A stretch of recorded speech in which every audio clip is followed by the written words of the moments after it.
Je me détendais dans ma maison de plage à Saint-Tropez quand à 5 heures du matin, l'alarme de sécurité s'est déclenchée. Marc, le gardien de nuit, m'a dit nerveusement: «Votre belle-fille est ici avec une équipe de déménagement. Elle dit qu'elle est la nouvelle propriétaire de la maison.» Je me dis: «Tiens, bien, et puis, ouais.» J'ai pris une gorgée de mon thé et j'ai souri. «Laissez-la entrer, Marc. Laissez-les tous entrer. Elle est sur le point d'avoir une grande surprise. Je sais ce que vous pensez. Comment une femme de 68 ans peut-elle réagir ainsi quand quelqu'un est en train de voler sa propriété sous ses yeux?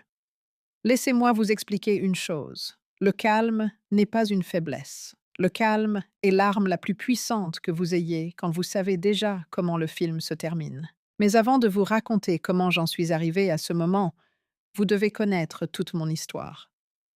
Parce que ce n'est pas l'histoire d'une victime, c'est une histoire de patience, de stratégie et de justice. Et si vous voulez savoir comment une grand-mère a donné la leçon de sa vie à quelqu'un qui a essayé de tout lui prendre, abonnez-vous à cette chaîne car des histoires comme celle-ci méritent d'être racontées.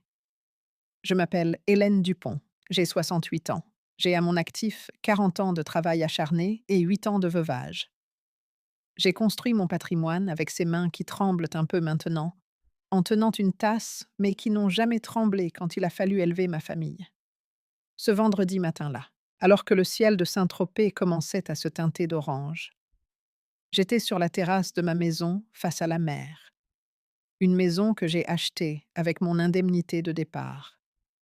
Après avoir pris ma retraite en tant que chef comptable de la compagnie textile de l'Atlantique 40 ans à tracer l'argent des autres jusqu'au dernier centime, j'ai appris la valeur exacte de l'argent et de l'effort. La brise salée ébouriffait mes cheveux pendant que je tenais ma tasse de thé à la camomille. J'ai un rituel.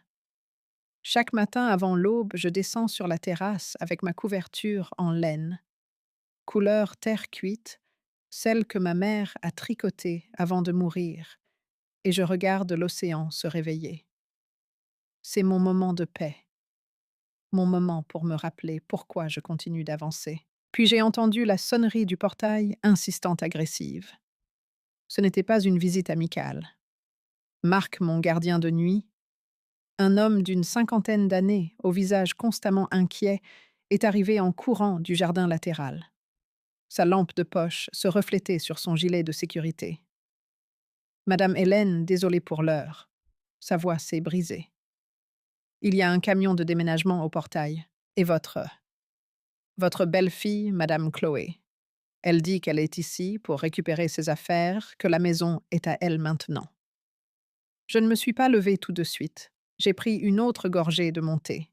J'ai senti le liquide chaud descendre dans ma gorge. J'ai regardé les vagues s'écraser sur les rochers. Combien de personnes a-t-elle amené avec elle? Ai-je demandé avec un calme qui m'a surprise moi-même. 3 déménageurs, madame, et un grand camion. Un de ces camions de déménagement professionnel. J'ai souri. Ce n'était pas un sourire heureux, c'était un sourire de reconnaissance. Ce moment que vous attendiez est enfin arrivé. Marc ouvrait leur le portail. Mais jamais. Laissez-les passer, laissez-la entrer, laissez-la faire ce qu'elle veut. Marc m'a regardé comme si j'avais perdu la tête. Et c'était peut-être le cas. N'importe qui aurait pu penser qu'une vieille dame seule, se soumettant à une expropriation, s'était tout simplement résignée. Mais je savais une chose que Chloé ignorait.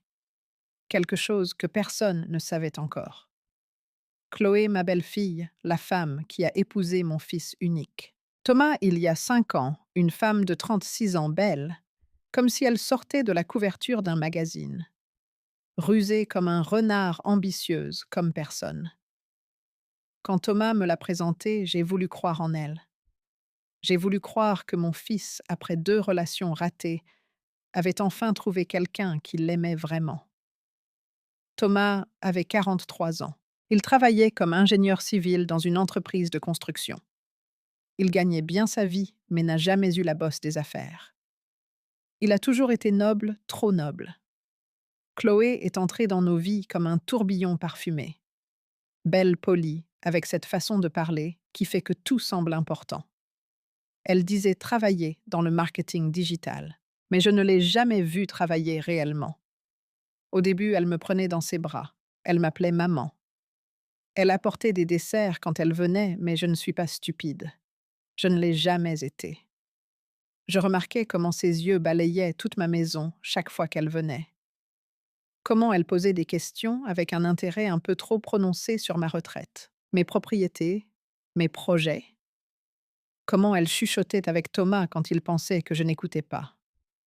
Maintenant, alors que j'entendais le moteur du camion entrer dans ma propriété, alors que j'entendais les pas précipités des déménageurs, alors que j'entendais la voix autoritaire de Chloé donner des ordres, je me suis souvenu du moment exact où j'ai su que cette femme n'était pas entrée dans ma famille par amour. C'était il y a 2 ans, lors d'un dîner de Noël. Thomas a suggéré avec désinvolture que je devrais commencer la procédure de succession tôt. De cette façon, nous éviterions les droits de succession. Chloé approuvait à côté de lui avec ce sourire qui ne me semblait plus affectueux, mais plutôt calculateur. Ce soir-là, après leur départ, j'ai pleuré. Pas pour l'argent, mais parce que mon fils me voyait comme un obstacle entre lui et son avenir. Mais les larmes ont séché, et à la place quelque chose de plus dur, quelque chose de plus intelligent a grandi. J'ai fini mon thé, je me suis levée. J'ai ajusté mon peignoir en coton ivoire et mes chaussons.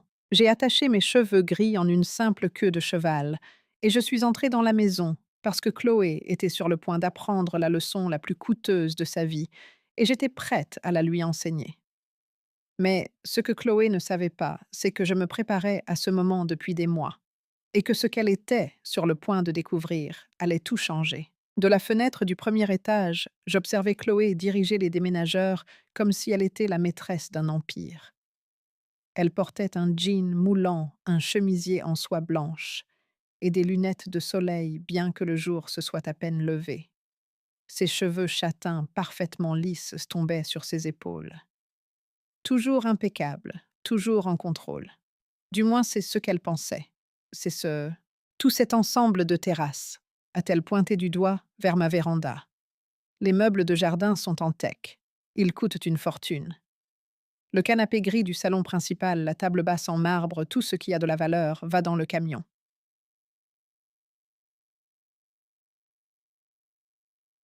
Les déménageurs se sont regardés mal à l'aise. L'un d'eux, un jeune homme portant une casquette de baseball, a demandé: Avez-vous des documents prouvant que c'est à vous, madame? Chloé a sorti un dossier de son sac Louis Vuitton, un vrai bien sûr, acheté avec l'argent de Thomas, et leur a montré quelques papiers. Tout est en règle ici. Un acte de donation signé par l'ancienne propriétaire. Tout est légal. C'est une mensonge si énorme qu'il m'a presque fait rire depuis ma fenêtre. Voyez-vous, je dois vous raconter comment tout cela a commencé.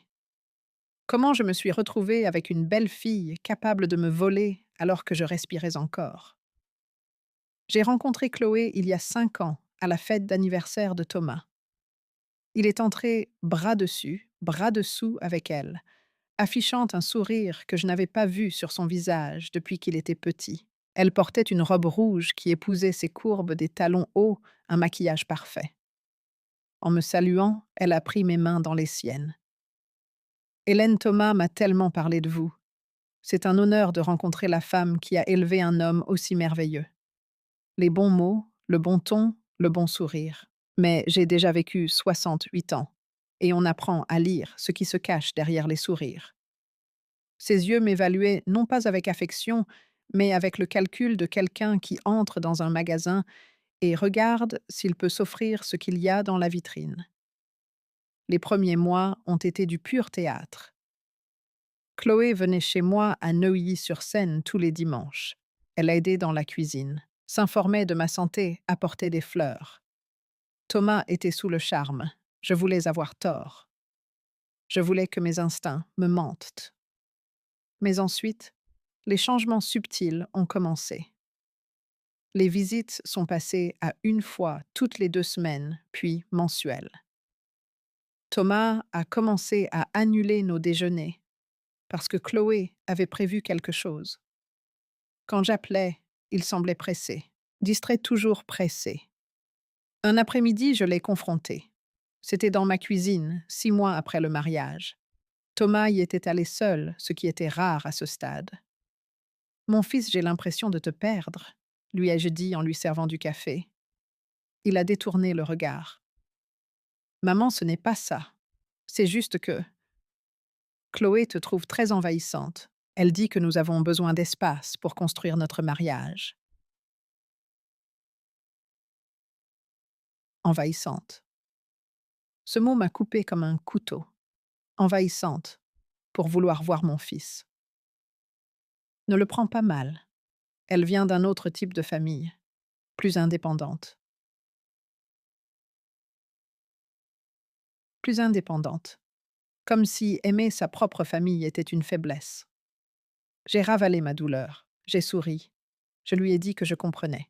Mais ce soir-là, seul chez moi, j'ai pleuré jusqu'à ne plus avoir de larmes. Mon mari Richard était décédé 8 ans plus tôt d'une crise cardiaque foudroyante.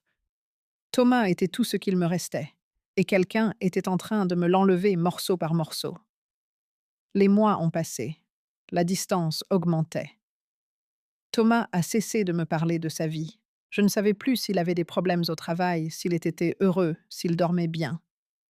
Chloé avait construit un mur entre nous, brique par brique, avec des mots doux et des sourires empoisonnés. Et puis les allusions à l'argent ont commencé. C'était lors d'un dîner en famille. Il y a 2 ans et demi, Thomas et Chloé m'ont invité dans un restaurant élégant, le Club du Pacifique, dans le 16e arrondissement. J'ai pensé qu'ils voulaient se réconcilier avec moi. Je suis arrivée avec de l'espoir dans le cœur. Chloé a commandé un vin cher. Thomas semblait nerveux. Au milieu du repas, elle a posé la question avec un doux sourire. Hélène, Thomas m'a dit que vous avez 3 propriétés. Quelle bénédiction, n'est-ce pas? Tiens, ça doit être compliqué de gérer tout ça à votre âge.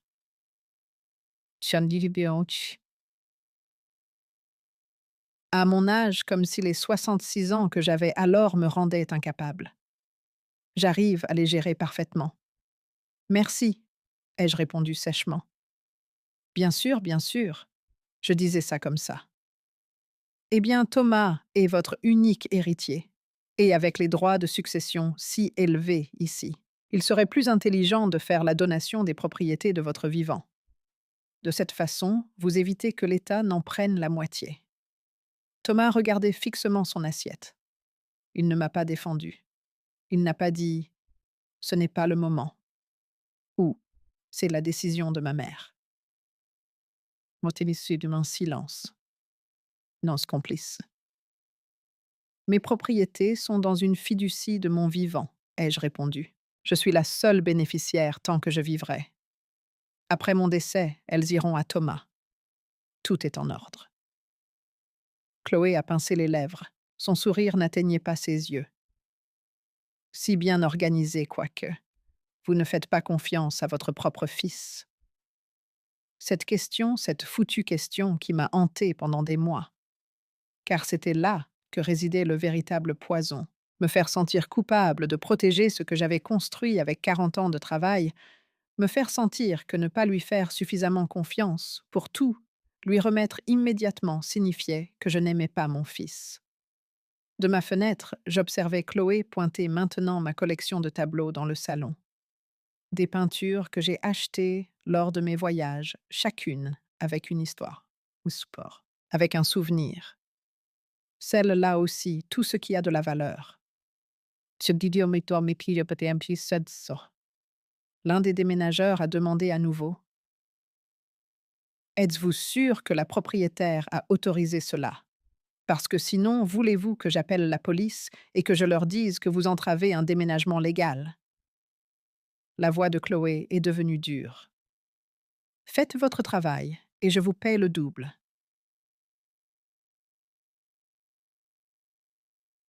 L'argent, toujours l'argent. C'était Chloé.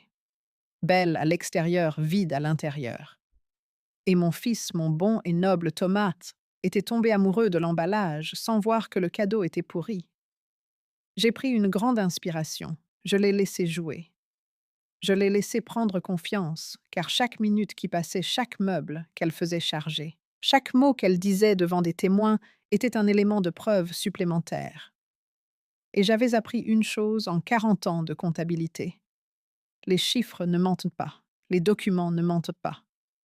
La vérité finit toujours par éclater quand on sait où chercher. Chloé a crié en direction de la maison. Et vérifiez le bureau. Il doit y avoir un coffre-fort. Elle y garde probablement les actes de propriété et les bijoux.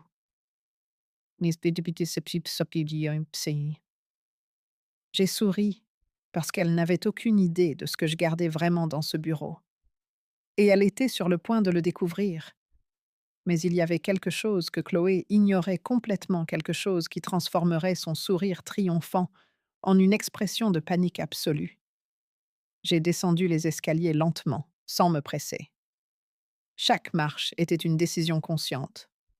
Chaque marche me rapprochait du moment que j'attendais depuis des mois. Du hall d'entrée, je pouvais voir le dos de Chloé. Elle continuait à donner des ordres ignorantes de ma présence. Les déménageurs déplaçaient des cartons, emballaient des lampes, débranchaient la télévision à grand écran que Thomas m'avait offerte l'année dernière pour mon anniversaire. Ironique, n'est-ce pas? Il m'a fait ce cadeau et maintenant sa femme était là pour le voler. Mais laissez-moi vous expliquer ce qui était vraiment en jeu ici. Parce qu'il ne s'agissait pas seulement d'une maison de plage ou de quelques meubles, c'était l'œuvre de ma vie. Ah. J'ai 3 propriétés, chacune achetées avec mes propres efforts, sans l'aide de personne. La première, la maison familiale à Neuilly-sur-Seine. Un pavillon avec jardin 4 chambres, où j'ai élevé Thomas, où j'ai enterré mon mari Richard, évalué à 4,8 millions d'euros selon la dernière estimation. Mes souvenirs sont là, les photos sur les murs. Le citronnier que nous avons planté quand Thomas a eu 5 ans. La deuxième, un appartement dans le 16e arrondissement que j'ai acheté il y a 15 ans comme investissement. Je le loue à un couple d'étrangers, 2 millions d'euros en valeur. Ce loyer mensuel de 20 000 euros m'aide à vivre dignement, à ne rien demander à personne, à être indépendante. La troisième, cette maison de plage à Saint-Tropez, mon refuge, mon havre de paix. 5 millions d'euros. Je l'ai acheté avec mon indemnité de départ quand j'ai pris ma retraite. 40 ans de travail à calculer les budgets des autres, à auditer des comptes de plusieurs millions, tout en vivant modestement. Et quand mon tour est enfin arrivé, quand j'ai reçu mon indemnité de 1 400 000 euros plus mes économies, j'ai décidé de m'offrir ce cadeau. Un endroit pour me réveiller en voyant la mer. Un endroit où personne ne me disait quoi faire. Un endroit qui était à moi. Patrimoine total de 13,5 millions d'euros, plus des économies à la banque, plus des investissements dans des fonds communs, presque 15 millions d'euros au total. Pour beaucoup, ce n'est peut-être pas une fortune. Mais pour une femme qui a commencé à travailler comme assistante comptable en gagnant le salaire minimum par mois il y a 40 ans, qui s'est retrouvée veuve et a dû élever un fils seul qui n'a jamais dépensé dans le luxe, mais dans l'éducation et l'avenir. C'était ma dignité transformée en chiffres. Et Chloé voulait tout. Pas une partie, tout. Après la mort de Richard, alors que Thomas avait 25 ans et travaillait déjà. Mon avocat m'a recommandé de créer une fiducie de mon vivant, quelque chose pour protéger mes biens, mais garantir l'avenir de mon fils. Hélène, m'a dit maître Grégoire Laurent, un homme sérieux d'une 60aine d'années qui avait été l'ami de Richard, placez tout dans une fiducie. Vous serez la seule bénéficiaire tant que vous vivrez. Personne ne peut toucher à rien. À votre décès, tout passe automatiquement à Thomas, de manière propre légale, sans impôt excessif. Et c'est ce que j'ai fait. J'ai signé les documents. Tout était protégé. Je pouvais utiliser, vendre, louer ou faire ce que je voulais de mes propriétés. Mais personne d'autre ne pouvait les réclamer, pas même Thomas. Quand j'ai expliqué cela à mon fils, il a compris. Du moins, c'est ce que je pensais. Maman, c'est parfait. Je ne veux pas que tu t'inquiètes pour ces choses-là. Je veux juste que tu vives en paix. C'était en ces mots, il y a 8 ans, quand il était encore mon Thomas. Avant Chloé, tout a changé il y a 6 mois. C'était un dimanche. Thomas et Chloé sont apparus par surprise chez moi, à Neuilly-sur-Seine. J'étais dans le jardin, en train de tailler les roses. Chloé tenait un dossier et avait une expression qui n'essayait même plus de se déguiser en gentillesse. Maman, il faut qu'on parle, a dit Thomas, sans même me dire bonjour, avec un baiser. Nous nous sommes assis dans le salon. Chloé a ouvert le dossier et a sorti des documents imprimés. Écoutez, Hélène, Thomas et moi avons fait des recherches. Si vous donnez les propriétés maintenant de votre vivant, les impôts sont bien moindres. Et en plus, elle a fait une pause. À votre âge, ne serait-il pas préférable de simplifier, de ne pas avoir à vous soucier de gérer tout ça? À mon âge. Encore cette phrase.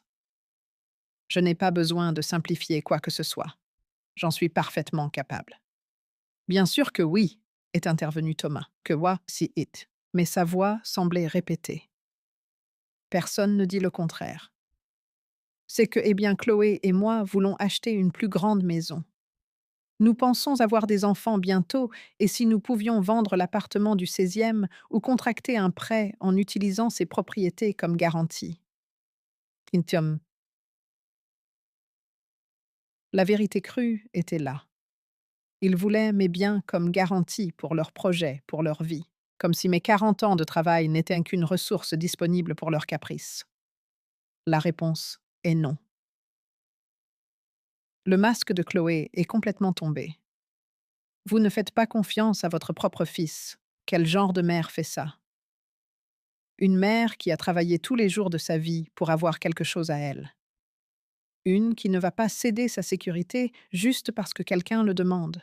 Thomas s'est levé furieux. Je ne l'avais jamais vu comme ça. Tu es incroyablement égoïste, maman. Tout ce que j'ai, je te le dois. Mais maintenant que j'ai besoin de ton soutien, tu me tournes le dos. Ces mots m'ont brisé en morceaux. Mon fils unique, me traitant d'égoïste pour ne pas avoir cédé tout ce que j'avais construit. Chloé a posé sa main sur l'épaule de Thomas. Laisse-la, chérie, je vois comment c'est. Elle préfère s'accrocher à ses affaires plutôt que d'aider sa propre famille. Ils sont partis en claquant la porte. Je suis restée dans ce salon tremblante d'une douleur à la poitrine qui n'était pas physique mais qui faisait plus mal que n'importe quelle maladie. Ce soir-là, j'ai pleuré jusqu'à l'aube. Pas pour l'argent, mais parce que j'avais perdu mon fils. Parce que Chloé avait obtenu ce qu'elle voulait en le retournant contre moi. Mais quand le soleil s'est levé, quelque chose en moi a changé. J'ai arrêté de pleurer. Je me suis levée. Je me suis regardée dans le miroir. J'ai vu une femme de 68 ans, avec des cernes et des rides.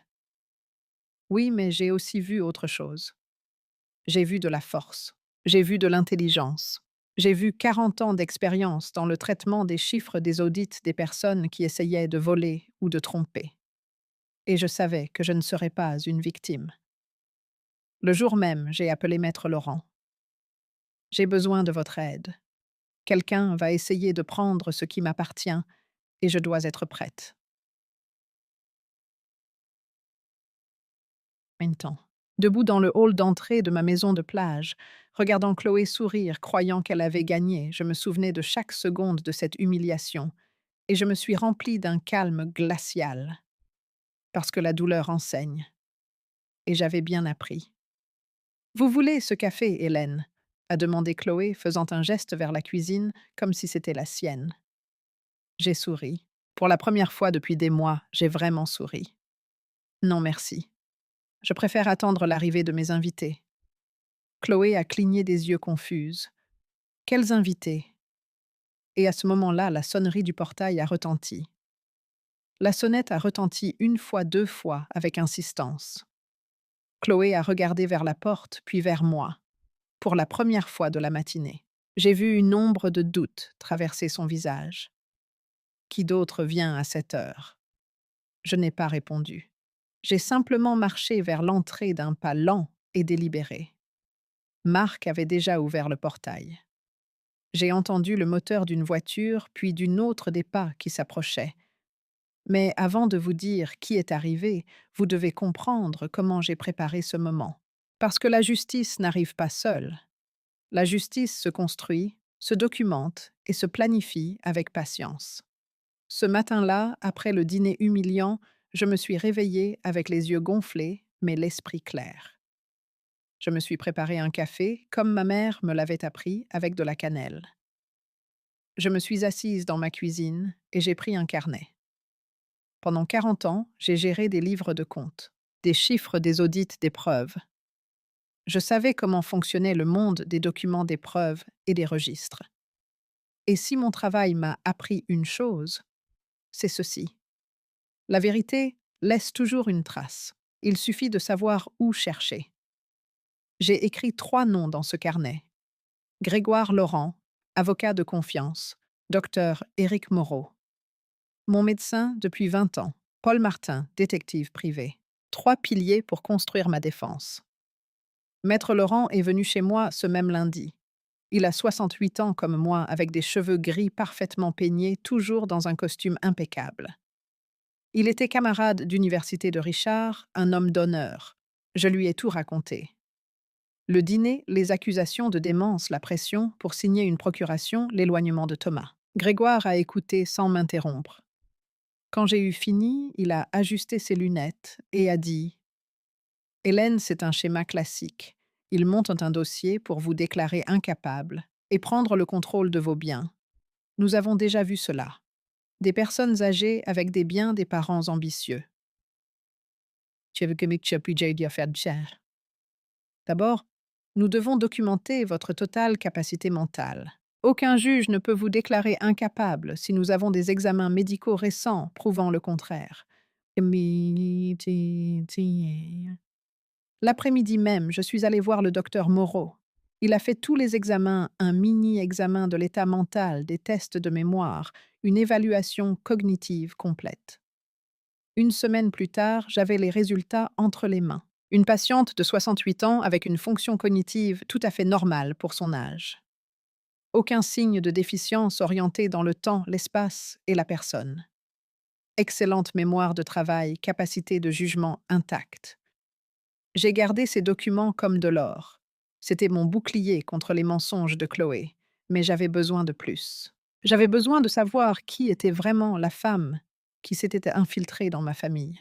Paul Martin est venu chez moi un jeudi après-midi. C'est un homme d'environ 55 ans, ancien policier, maintenant détective privé. Une amie m'avait donné ses coordonnées des années auparavant lorsqu'il avait aidé sa sœur dans une affaire d'infidélité. Madame Dupont, que devez-vous savoir? A-t-il demandé en sortant un petit bloc-notes. Tout. Je veux savoir qui était Chloé avant de rencontrer mon fils. Ses relations précédentes, ses dettes, son histoire, tout ce que vous pourrez trouver. Paul a hoché la tête. Je vais être franc avec vous. Cela prend du temps et coûte de l'argent. Peu m'importe ce que ça coûte. J'ai besoin de la vérité. Je lui ai versé une avance de 4 000 euros. Paul a commencé son travail. Pendant ce temps, j'ai mené ma propre enquête silencieuse. Chaque fois que Thomas et Chloé me rendaient une visite, j'enregistrais les conversations sur mon téléphone. Je le laissais sur la table, apparemment oublié, mais enregistrant chaque mot. J'ai enregistré chaque appel où ils me mettaient de la pression au sujet des propriétés, chaque commentaire désobligeant sur mon âge, chaque insinuation selon laquelle je perdais la tête. J'ai également installé des caméras de sécurité discrètes dans ma maison de Neuilly, petite presque invisible. Dans le salon, la salle à manger, l'entrée. Grégoire me l'avait recommandé. S'ils essaient de vous forcer à signer quelque chose, s'ils vous crient dessus, s'il y a une quelconque forme de coercition, vous avez besoin de preuves, m'a-t-il dit. 3 semaines se sont écoulées. Puis Paul m'a appelé. Madame Dupont, il faut que je vous voie. J'ai trouvé des choses importantes.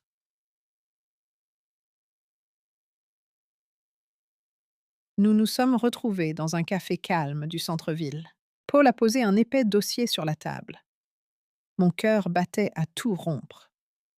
Chloé, a-t-il commencé, 36 ans, originaire de Lyon. Et c'est là que ça devient intéressant. Il a ouvert le dossier. À l'intérieur, il y avait des photographies, des documents imprimés, des rapports. Chloé a déjà été mariée de 2015 à 2018 avec un homme d'affaires de Bordeaux nommé Vincent Girard. Il avait 52 ans lors de leur mariage. Elle en avait 26. Il m'a montré des photos du mariage. Chloé était radieuse, exactement comme lorsqu'elle a épousé Thomas.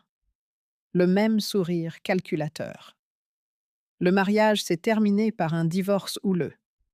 Vincent l'a accusée de l'avoir manipulée pour mettre des propriétés à son nom, d'avoir vidé des comptes bancaires conjoints. Il y a un procès pour fraude qui n'a jamais abouti, car ils ont conclu un accord à l'amiable. Il lui a payé 1 million d'euros pour qu'elle parte et le laisse en paix. J'ai eu l'impression de ne plus pouvoir respirer. 1 million. Oui. Et ce n'est pas tout. Avant Vincent, elle a eu une relation avec un veuf de Lille. Ça a duré 6 mois. Il était plus âgé, lui aussi, il avait aussi des propriétés. La relation s'est terminée brusquement quand les enfants de l'homme l'ont confrontée avec des preuves qu'elle vendait des objets de la maison familiale sans autorisation.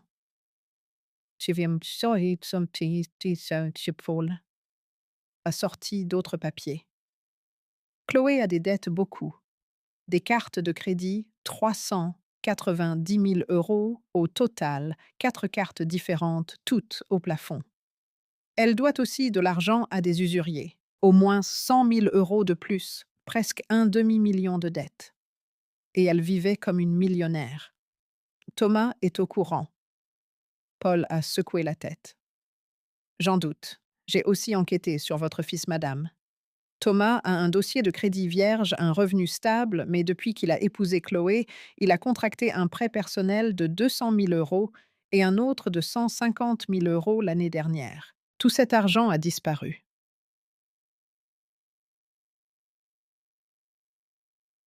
Mon fils était endetté à cause d'elle, contractant des dettes dont il ignorait l'existence. Et le coup de grâce. Paul a sorti des captures d'écran de messages textes. J'ai réussi à accéder à des conversations entre Chloé et sa sœur Marion, et entre Chloé et une amie proche. Il a lu certains des messages. Chaque mot était un coup de poignard. Marion, la vieille ne lâchera pas un centime. Mais ce n'est pas grave. J'ai trouvé un moyen. Je vais lui faire signer un acte de donation. Je vais la convaincre qu'elle perd la mémoire.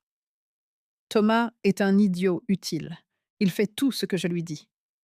Sa mère a près de 15 millions en propriété.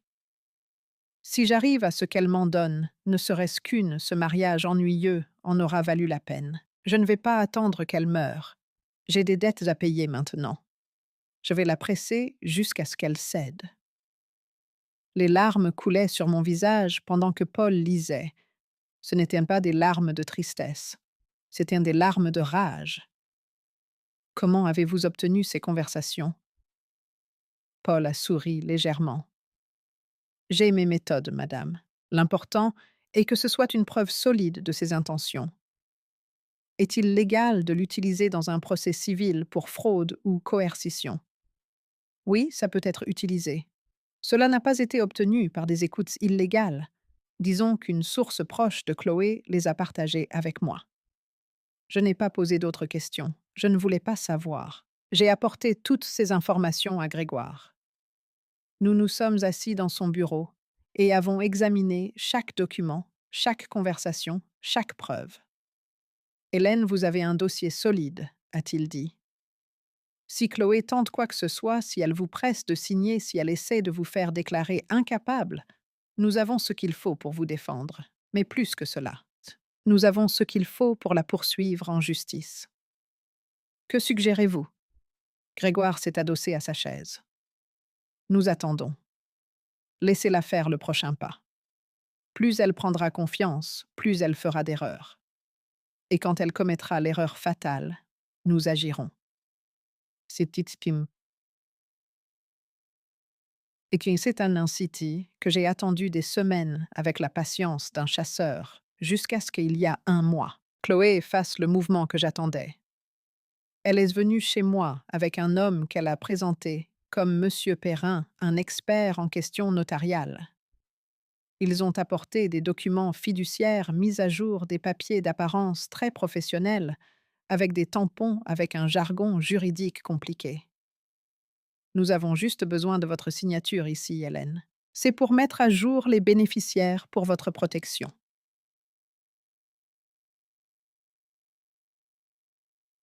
Les caméras enregistraient tout. J'ai lu chaque ligne attentivement, et ce que j'ai vu a glacé mon sang. Ce n'était pas une mise à jour. C'était une donation directe de la maison de Saint-Tropez à Chloé, rédigée pour paraître légale, mais pleine de vices cachés. J'ai signé. Oui, j'ai signé. Mais quand j'ai fini, j'ai pris une photo de la pièce d'identité du soi-disant Monsieur Perrin.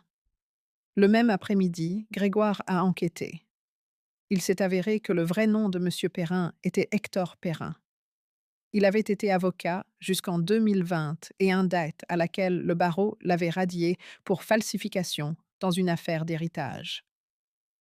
Interdit d'exercer pendant 3 ans, il ne pouvait pas pratiquer légalement. Les documents qu'il m'a fait signer n'avaient aucune valeur. C'était du papier décoré. Pire, c'était un crime.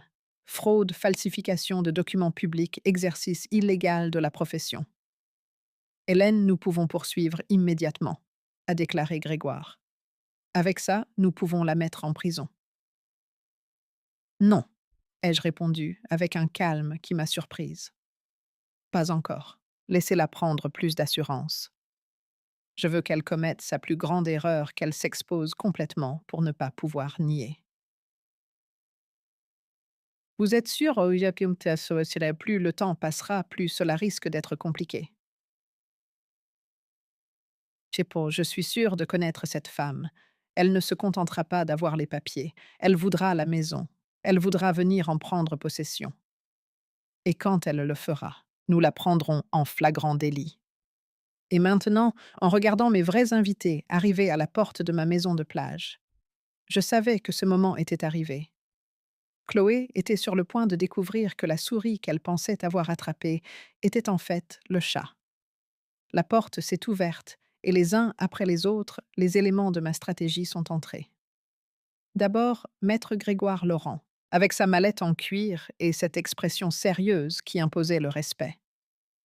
Derrière lui, Paul Martin, le détective, portant une boîte de dossiers, et enfin 2 personnes qui ont fait disparaître toute couleur du visage de Chloé. Des inspecteurs du parquet, une femme et un homme, portant tous deux des badges officiels autour du cou. Chloé a reculé d'un pas. Les déménageurs ont cessé de déplacer les meubles. Le silence a été instantané. Qu'est-ce Qu'est-ce que c'est a balbutié Chloé. Grégoire a fait un pas en avant, posant sa mallette sur la table à manger avec un bruit sec qui a résonné comme le marteau d'un juge. Bonjour, je suis Grégoire Laurent, le représentant légal de Madame Hélène Dupont, et ses inspecteurs sont ici pour enquêter sur un crime présumé de fraude et de falsification de documents. L'inspectrice du parquet, une femme d'une quarantaine d'années avec les cheveux tirés en une queue de cheval stricte, a sorti un carnet. Mademoiselle Chloé, n'est-ce pas? Chloé a hoché la tête, incapable de parler. Sa confiance s'était évaporée comme la rosée du matin. Nous avons besoin que vous nous montriez les documents prouvant la propriété de cet immeuble. Chloé a cherché désespérément dans son sac Louis Vuitton. Elle a sorti le dossier avec des mains tremblantes. Elle l'a tendu à l'inspectrice. Mais je savais exactement ce qu'il contenait, car j'avais moi-même signé ces papiers exprès. Laissez-moi vous expliquer le moment le plus important de ma stratégie. Le moment où j'ai laissé Chloé croire qu'elle avait gagné s'est produit il y a exactement 32 jours, un mardi après-midi. Chloé est arrivée chez moi à Neuilly avec cet homme qu'elle a présenté comme Monsieur Perrin.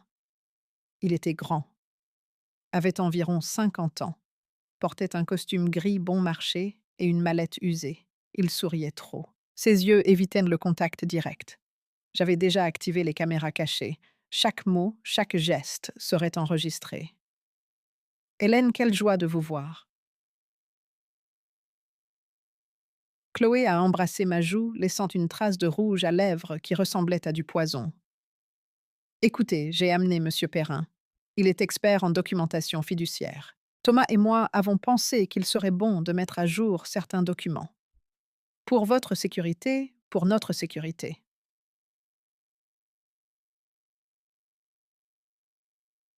Comme si c'était pratique. Le prétendu avocat a étalé les papiers sur ma table à manger. Des documents avec des tampons apparemment officiels, avec un langage juridique dense, avec ces longs paragraphes qui poussent les gens à chercher simplement la ligne de signature pour en finir vite. Madame Dupont, c'est une procédure de routine. Nous mettons simplement à jour les bénéficiaires de votre fiducie pour qu'en cas de problème, la transition soit plus rapide et plus efficace. J'ai pris les documents. J'ai lu lentement, très lentement, et c'était là, caché dans le 8e paragraphe de la page 3. La partie cédante cède par la présente la propriété pleine et entière du bien situé à Saint-Tropez à Madame Chloé, qui accepte ladite donation par cet acte. Ce n'était pas une mise à jour. C'était un transfert direct de propriété, une donation déguisée en formalité. Il est écrit ici que je fais don de ma maison de Saint-Tropez. J'ai pointé le paragraphe. Le faux avocat a remué mal à l'aise. Eh bien, techniquement, oui, mais c'est une procédure pour simplifier le futur héritage. Les impôts seront moindres si c'est fait de votre vivant. Votre fils vous a conseillé ça, n'est-ce pas, Madame Dupont? Chloé a hoché la tête, avec ce doux sourire qui me donnait maintenant la nausée. C'est pour votre propre bien, Hélène. Comme ça, Thomas et moi pourrons mieux vous aider. Et quand vous aurez besoin de quelque chose, vous n'aurez pas à vous soucier de la maison. Nous nous en occuperons. Sion. Traduction. Quand vous mourrez, ce sera déjà à nous. Mais mieux encore, ce sera à nous maintenant, et vous n'aurez plus qu'à disparaître. J'ai regardé le faux avocat dans les yeux. Puis-je voir votre carte du barreau? Il a pâli. Il a fouillé dans sa mallette. Ah oui, bien sûr. La voici. Il m'a montré un document. J'ai pris mon téléphone, comme si j'avais besoin de mes lunettes de lecture pour mieux voir, et j'ai discrètement pris une photo de lui. J'ai aussi photographié son permis de conduire que j'ai aperçu dans son portefeuille ouvert.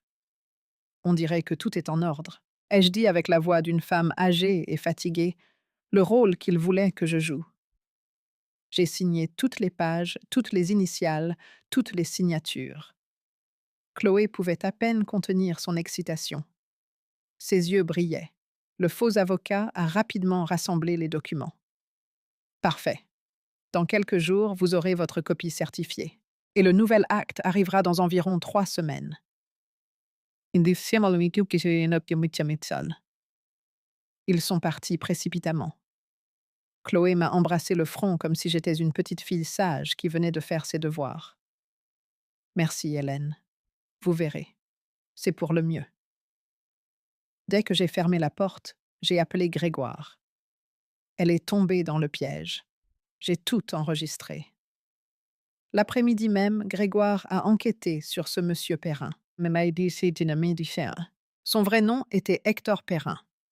Il avait été avocat jusqu'en 2020 et un date, à laquelle le barreau l'avait radié pour avoir falsifié des documents dans une affaire d'héritage, interdit d'exercer pendant 3 ans.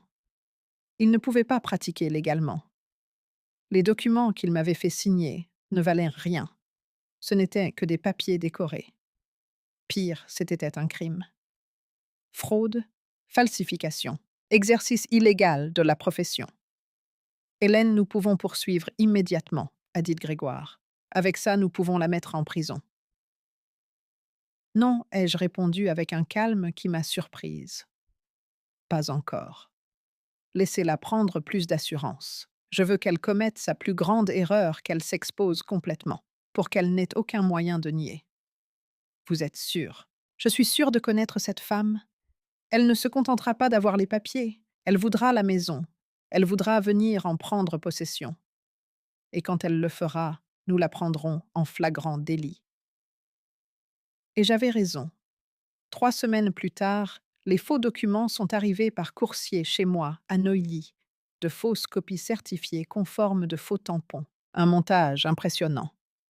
Chloé avait des contacts dans le monde de la fraude, c'était clair. Elle m'a appelé le même après-midi. Hélène, les papiers sont arrivés. Tout est prêt. Thomas et moi pensons aller à Saint-Tropez ce week-end pour vérifier certaines choses dans la maison. Vous savez, puisque c'est notre responsabilité maintenant. Bien sûr, ma chérie. Allez-y quand vous voulez. Bien sûr, hein, vous ne serez pas là ce week-end, n'est-ce pas?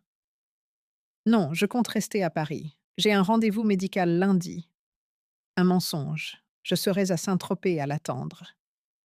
Maintenant, debout dans mon salon, regardant l'inspectrice du parquet examiner les faux documents page par page, j'ai ressenti une profonde satisfaction. Grégoire s'est approché et m'a remis un dossier. Je l'ai ouvert. À l'intérieur se trouvaient les vrais documents, les véritables actes de ma maison, enregistrés chez le notaire à mon nom, dans la fiducie intouchable. Inspectrice, ai-je dit d'une voix claire et ferme. Ces papiers que vous avez entre les mains sont faux. Ils ont été préparés par un avocat radié qui s'est fait passer pour un professionnel en exercice. J'ai signé sous de faux prétextes, croyant qu'il s'agissait d'une simple mise à jour. J'ai des enregistrements de toute la conversation qui prouvent la fraude. Paul Martin a ouvert sa boîte et en a sorti un ordinateur portable. Il l'a connecté à ma télévision. Et là, sur le grand écran, la vidéo a commencé à être diffusée. Chloé et moi assises dans ma salle à manger, le faux avocat mentant sur la paperasse. Moi posant des questions spécifiques sur chaque clause, eux m'assurant que c'était une routine, que c'était pour ma protection. Et puis le moment en temps or où le faux avocat a rangé les papiers et que Chloé lui a dit, pensant que la caméra ne capterait pas. Combien de temps avant de pouvoir vendre? Au maximum 2 mois. Je vais falsifier un acte qui puisse passer un contrôle superficiel. Avec ça, vous pourrez signer un compromis de vente et recevoir un acompte d'un acheteur. La Chloé à l'écran souriait. Dans mon salon, Chloé tremblait. L'inspectrice du parquet a levé les yeux. Mademoiselle Chloé, vous êtes en état d'arrestation pour escroquerie faux en écriture et association de malfaiteurs. Vous avez le droit de garder le silence. Chloé a explosé. C'est un piège. Hélène m'a forcé à signer. Elle est sénile. Elle ne sait pas ce qu'elle fait. Grégoire a sorti un autre dossier. Les dossiers médicaux parfaitement légaux avec des rapports datés récemment. Voici les évaluations cognitives de ma cliente réalisées il y a 2 semaines par 3 spécialistes différents. Tous concluent qu'elle a sa pleine capacité mentale. Voudriez-vous aussi voir les enregistrements du dîner où elle l'a accusé publiquement de démence, sans aucune preuve? Paul a lancé une autre vidéo. Le dîner au restaurant Le Club du Pacifique. Chloé avec son discours sur ma prétendue démence, les invités acquiescents. Thomas en silence. C'est ce qu'on appelle de la diffamation préméditée, a poursuivi Grégoire. Monter un faux dossier d'incapacité pour justifier le vol de biens. Chloé a cherché des arguments, mais n'en avait aucun. Toutes les défenses qu'elle a tentées ont été écrasées par des preuves, des documents, des vidéos, des enregistrements, des témoignages. Alors elle a fait ce que toutes les personnes comme elle font quand elles sont acculées.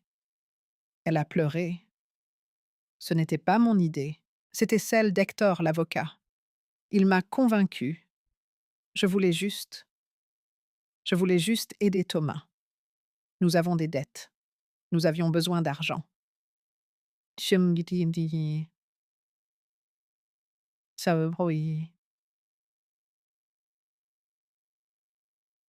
Paul a pris une autre enveloppe. Ses dettes.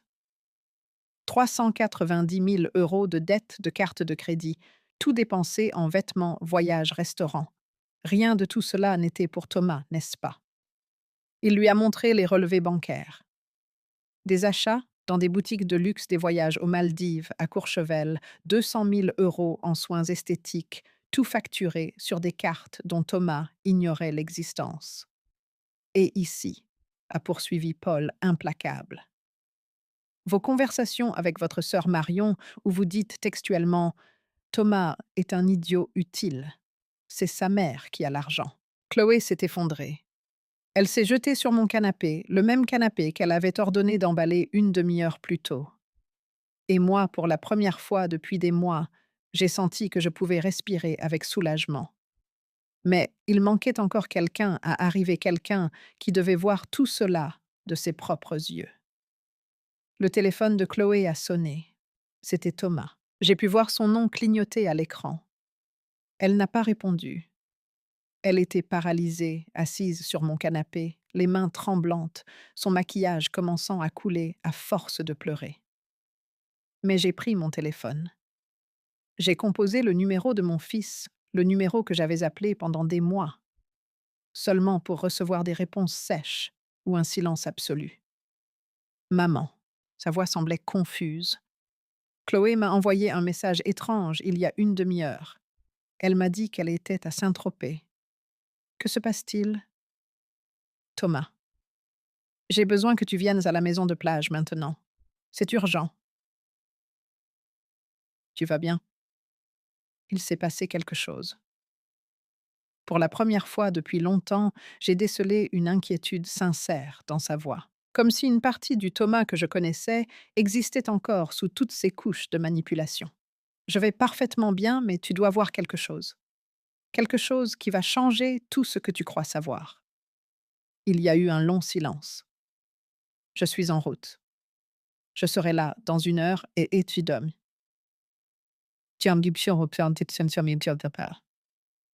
J'allais raccrocher. J'allais garder sa Chloé. Elle me regardait avec une haine pure. Les masques étaient tombés, finis les faux sourires ou les mots doux. Seulement la vérité nue de qui elle était vraiment. Espèce de vipère, a-t-elle sifflé. Une vieille aigrie qui ne supporte pas de voir son fils heureux. Heureux, ai-je répété calmement. Appelez-vous l'enterrer sous les dettes à son insu du bonheur. L'isoler de sa mère, planifier de voler son héritage. Cet héritage lui appartient. C'est son droit. Vous n'êtes que la gardienne temporaire d'un argent qui doit être à lui. C'était là, sa véritable philosophie. Pour Chloé, je n'étais pas une personne. J'étais un obstacle temporaire entre elle et l'argent. L'inspectrice du parquet l'a interrompue. Madame Dupont, nous avons besoin de votre déposition formelle et nous avons besoin que mademoiselle Chloé nous accompagne pour la procédure. Vous allez m'arrêter. Chloé s'est levée hystérique. Vous ne pouvez pas m'arrêter. Je n'ai rien fait. Elle a signé de son plein gré. Grégoire a fait un pas en avant avec son ton glacial et professionnel. Mademoiselle Chloé, il y a des indices des faits suivants. Association de malfaiteurs en vue de commettre une escroquerie usage de faux documents. Diffamation préméditée et complot avec un professionnel radié pour commettre des délits. Ce sont des crimes graves, et oui, vous ferez face à des accusations criminelles. Chloé s'est tournée vers moi désespérée, changeant de stratégie comme un caméléon. Hélène, je vous en prie, réfléchissez bien. Je suis la femme de votre fils. Si vous me mettez en prison, vous détruirez Thomas. C'est ça que vous voulez. Détruire votre propre fils. Cette question, cette ultime tentative de manipulation. Je me suis approchée d'elle. Je l'ai regardée droit dans les yeux et j'ai parlé pour que chaque mot soit gravé. Vous avez déjà détruit mon fils. Vous l'avez transformé en quelqu'un que je ne reconnais plus. Quelqu'un qui crie sur sa mère, qui la traite d'égoïste, qui permet qu'elle soit humiliée en public. Vous l'avez endetté, vous l'avez isolé, vous l'avez manipulé. Je ne vais pas détruire Thomas, je vais le sauver de vous. Les mots flottaient dans l'air. Chloé n'avait pas de réponse. Les déménageurs, qui étaient restés pétrifiés pendant tout ce temps, ont commencé à décharger les meubles pour les remettre dans la maison. L'un d'eux, le jeune homme à la casquette, s'est approché de moi. Madame, nous sommes désolés. Nous ne savions pas que c'était un vol. Elle nous a dit que c'était un déménagement légal. Elle nous a montré les papiers.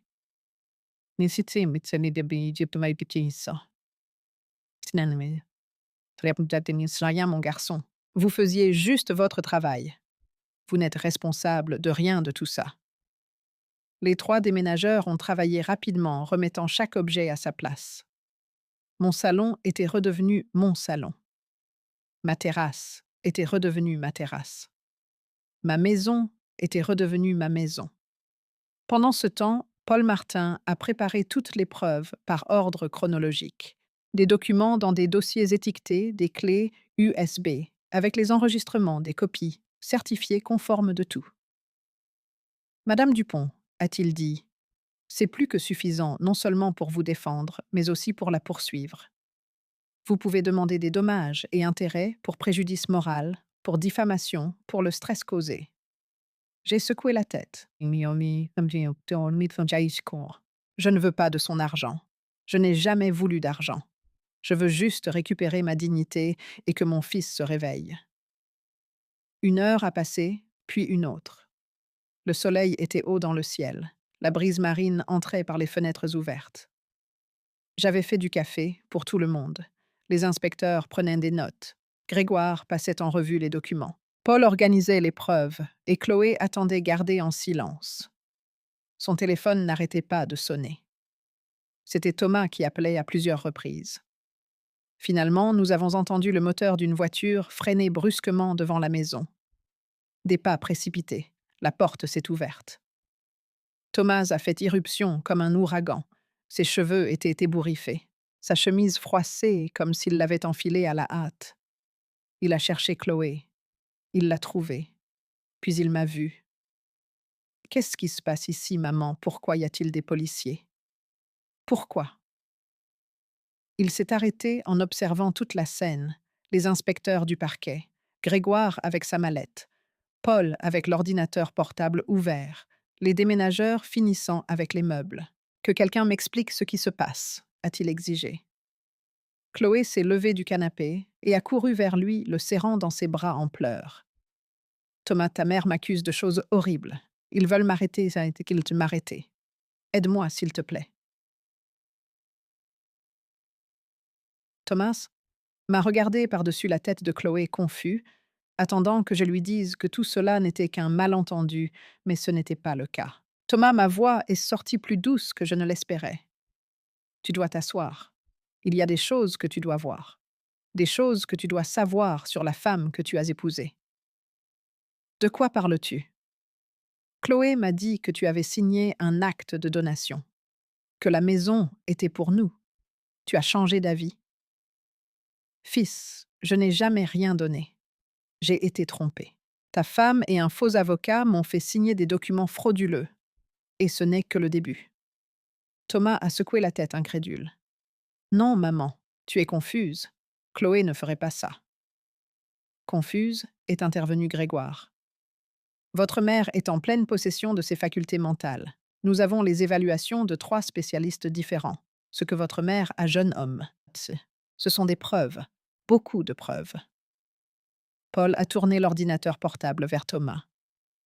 Regardez ceci, s'il vous plaît. Et la vidéo a commencé. La première Chloé et le faux avocat dans ma salle à manger. Les mensonges, la tromperie, la signature sous de faux prétextes. Thomas regardait l'écran. Pâle. Chloé a essayé d'attraper l'ordinateur portable. Ne regarde pas ça. C'est monté. Je le jure. Mais Thomas l'a repoussé. Il a continué à regarder. Vidéo après vidéo. Le dîner au restaurant où ils m'ont accusé de démence. Les messages à sa sœur le traitant d'idiot utile. Les relevés des cartes de crédit qu'il n'avait jamais autorisées, les dettes, les mensonges. Et enfin, le pire de tous. L'enregistrement où Chloé parlait de vendre ma propriété le plus vite possible avec le faux avocat. Combien de temps avant de pouvoir vendre? 2 mois au maximum. Thomas s'est laissé tomber sur une chaise. Son visage était passé par toutes les émotions possibles. Confusion, déni, colère, douleur. Maintenant, il ne restait que la désolation. Chloé. Sa voix n'était qu'un murmure. Tout ça est vrai. Elle pleurait toujours mais n'a pas répondu. Elle ne pouvait pas. Il n'y avait aucune défense contre ces preuves. Tu t'es servi de moi pendant tout ce temps, tu ne voulais que l'argent de ma mère. Silence. Réponds-moi, a crié Thomas. et je ne l'avais jamais entendu crier ainsi. Chloé a fini par parler, mais sa voix n'avait plus aucune douceur, seulement de l'amertume. Et si c'était le cas, ta mère a de l'argent. Nous avons des dettes. Ce n'est pas juste qu'elle en ait autant, alors que nous, non. Dis nous. Thomas l'a interrompu. Je n'avais pas ces dettes. C'est toi qui les as contractées. C'est toi qui as dépensé l'argent. Tu as menti. Il s'est levé. Il s'est approché de moi. Et pour la première fois en presque 2 ans, mon fils m'a regardé comme s'il se réveillait d'un long et douloureux sortilège. Maman, sa voix s'est brisée. Qu'est-ce que j'ai fait? Et à ce moment-là, j'ai réalisé qu'avoir retrouvé mon fils allait me faire autant de mal que de l'avoir perdu. Thomas est tombé à genoux devant moi. Les larmes coulaient sur son visage de manière incontrôlable. C'était l'image d'un homme brisé, quelqu'un qui venait de découvrir que toute sa vie de ces 5 dernières années avait été un mensonge. Maman, pardonne-moi. S'il te plaît, pardonne-moi. Je voulais le toucher. Je voulais le serrer dans ses bras comme lorsqu'il était petit et qu'il venait pleurer avec les genoux écorchés.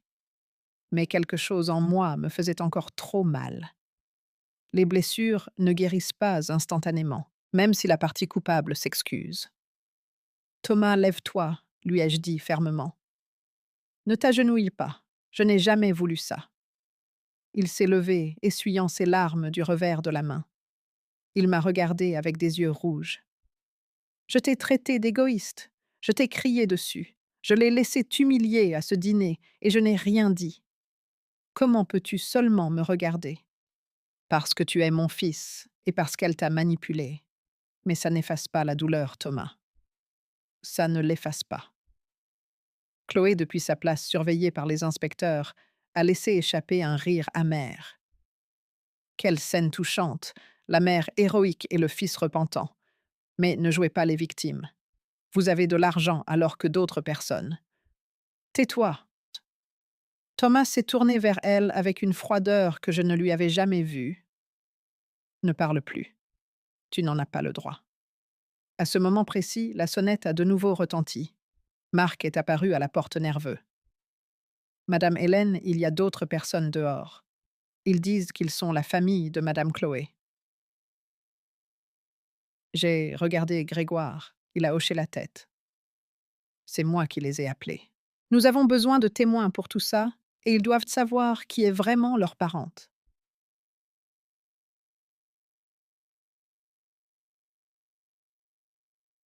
Entrées. 3 personnes sont entrées. J'ai tout de suite reconnu Céline, la mère de Chloé, une femme d'une 60aine d'années, aux cheveux teints en acajou et à l'expression perpétuellement inquiète. Derrière elle se trouvait Marion, la sœur de Chloé, âgée de 32 ans, l'air sincèrement surprise. Et enfin, François le père, un homme corpulent, à la moustache grise. Chloé, qu'est-ce que tu fais ici? Céline a regardé autour d'elle, confuse. Tu as dit qu'Hélène t'avait fait don de cette maison, que tu voulais qu'on vienne la voir parce que tu allais emménager ici. Quoi que ça, je n'en pas fallu qu'il te lie encore plus. Maman, Madame Céline, suis-je intervenue? Madame. Votre fille n'a non seulement pas reçu cette maison en donation, mais elle a essayé de me la voler par la fraude et des documents falsifiés. Quoi? Céline a porté la main à sa poitrine. Non. Non. Ma fille ne ferait pas ça. Paul Martin a fait un pas en avant avec son ordinateur portable. Voulez-vous voir les preuves? Dans les 20 minutes qui ont suivi, les parents et la sœur de Chloé ont tout vu, toutes les vidéos, tous les documents, tous les SMS. Et à chaque preuve, leurs expressions sont passées de l'incrédulité à l'horreur. Marion a été la première à exploser. Chloé, tu m'as dit qu'Hélène était sénile. Tu m'as fait croire que tu l'aidais. Et maintenant, je vois que ce n'était que des mensonges. Tu t'es servi de moi. Je suis dans ces vidéos comme complice. Ce n'est pas ce que ça a l'air. Chloé a essayé de se défendre faiblement. Ce n'est pas ce que ça a l'air. Marion lui a montré son téléphone. Voici tes messages. Thomas est un idiot utile. La vieille ne lâchera pas un centime. Ce sont tes mots. François, qui était resté silencieux, s'est approché de sa fille. Sa voix était lourde, pleine de déception. Chloé, nous t'avons élevée avec des valeurs. Ta mère et moi avons travaillé toute notre vie pour te donner une éducation, pour t'apprendre à être une femme bien, et c'est comme ça que tu nous remercies. En devenant une voleuse. Papa, je voulais juste. Ne m'appelle pas papa. L'homme a élevé la voix. Je ne reconnais pas la femme que je vois ici. Ce n'est pas ma fille. Céline pleurait en silence. Elle s'est approchée de moi d'un pas hésitant. Madame Dupont. Je ne sais pas quoi dire. Je. Je ne savais pas. Je vous jure que je ne savais rien de tout ça. Si j'avais su. J'ai pris sa main. C'était une femme âgée comme moi, une mère comme moi, et je pouvais voir dans ses yeux la même douleur que j'avais ressentie, la douleur de voir sa fille se transformer en quelqu'un qu'on ne reconnaît pas. Je sais, Céline, vous n'êtes pas responsable des décisions de votre fille. Mais moi, je me sens responsable. Je le suis. Nous avons fait quelque chose de mal. Nous avons échoué à lui apprendre quelque chose. C'est Marion continuait à crier sur Chloé, libérant des années de ressentiment accumulés. Tu as toujours été comme ça. Depuis que tu es petite, tu as toujours voulu ce qui ne t'appartenait pas. Tu te souviens quand tu as volé le petit ami de ma meilleure amie, quand tu as falsifié la signature de papa pour prendre de l'argent sur son compte. Maman t'a tout pardonné. Elle t'a toujours pardonné. Et regarde où nous en sommes maintenant. Paul a interrompu, montrant d'autres documents. Interrompu. Et il y a autre chose que la famille devrait savoir. Chloé a déjà été mariée à un homme d'affaires de Bordeaux. Le mariage s'est terminé lorsqu'il a découvert qu'elle vidait les comptes bancaires du couple. Il lui a versé 1 million d'euros pour qu'elle s'en aille. Mais Céline a chancelé. François a dû la soutenir. Tu as déjà été mariée. La mère regardait Chloé comme si elle était une étrangère. Tu nous as dit que Thomas était ton premier mari. Tu nous as dit. Je vous ai dit ce que vous vouliez entendre. Chloé a finalement craché la vérité avec venin. Parce que si je vous avais dit la vérité, vous et votre morale ne m'auriez pas soutenu. J'avais besoin de ce mariage. J'avais besoin de cette opportunité. Le silence qui a suivi a été assourdissant. François s'est tourné vers les inspecteurs du parquet. Inspecteurs, faites ce que vous avez à faire. Nous ne la défendrons pas. Nous ne paierons pas d'avocat. Nous n'irons pas la voir si elle va en prison parce que cette femme ne fait plus partie de notre famille. Chloé a crié. Papa, tu ne peux pas dire ça. Je suis ta fille. Ma fille est maître, La personne qui est ici est une criminelle. Ces mots sont tombés comme une sentence définitive. Chloé s'est effondrée complètement pleurant de façon hystérique, mais personne n'a bougé pour la réconforter. Ni sa famille, ni Thomas, personne. L'inspectrice a parlé d'un ton professionnel. Mademoiselle Chloé, vous devez venir avec nous. Vous serez placée en détention provisoire le temps de l'enquête. Les accusations sont graves et il y a un risque de fuite. Non, s'il vous plaît. Chloé m'a regardée. Hélène, s'il vous plaît, retirez les accusations. Je ferai n'importe quoi. Je m'en irai. Je disparaîtrai, mais ne me mettez pas en prison. Je me suis approchée d'elle. Je l'ai regardée dans les yeux, et j'ai parlé de manière à ce que chaque mot soit enregistré. Chloé, vous avez eu de nombreuses occasions. Vous auriez pu me respecter. Vous auriez pu aimer sincèrement mon fils. Vous auriez pu construire une vie honnête. Mais vous avez choisi le chemin du mensonge, de la fraude et de la manipulation. Et les choix ont des conséquences. Alors vous n'allez pas me pardonner. Le pardon est entre vous et votre conscience. Je m'assure simplement que justice soit faite. Les inspecteurs l'ont menotté. Chloé a crié, pleuré, supplié, mais ils l'ont emmenée hors de ma maison. Ma maison. La maison que j'ai construite par mes propres efforts. La maison qu'elle a essayé de me voler. Quand la porte s'est fermée, le silence est revenu. Thomas était toujours debout, immobile, fixant l'endroit par lequel sa femme avait disparu. Céline et François étaient assis sur le canapé dévasté. Marion tremblait de rage contenue. Grégoire m'a mis la main sur l'épaule. Hélène, c'était très courageux. Il n'y a pas beaucoup de gens qui osent aller aussi loin.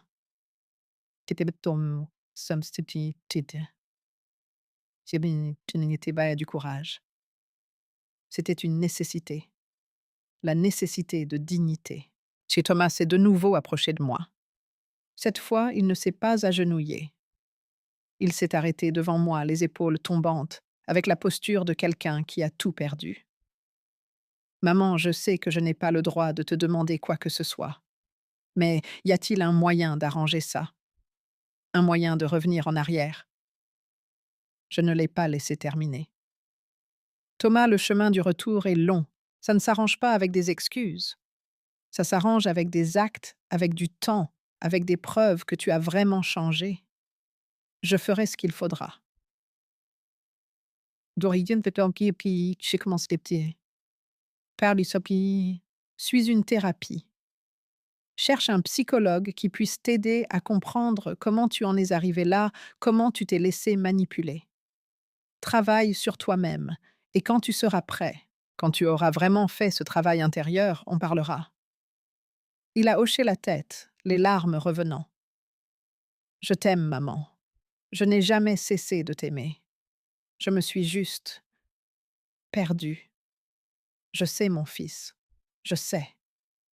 Mais je devais encore prendre la décision la plus difficile que faire de tout cela, parce que la vengeance n'a jamais été mon objectif. C'était la justice. Thomas était toujours devant moi tremblant. Pas de froid, mais de quelque chose de plus profond. Sous le poids de comprendre qu'il avait été aveugle pendant des années, qu'il avait échangé sa mère contre une illusion. Céline a brisé le silence depuis le canapé. Hélène, mon mari et moi voulons vous payer quelque chose pour les dommages, pour la souffrance que notre fille vous a causée. Nous n'avons pas grand-chose, mais... J'ai levé la main pour l'interrompre. Je ne veux pas de votre argent, Céline. Vous n'êtes pas coupable des décisions d'une femme adulte. Gardez vos économies. Vous en aurez plus besoin que moi. François s'est levé avec difficulté, comme si ses jambes le soutenaient à peine. Ma femme a raison. Nous avons fait quelque chose de mal. Chloé a toujours été différente. Même enfant, elle mentait avec facilité, elle manipulait les situations pour obtenir ce qu'elle voulait.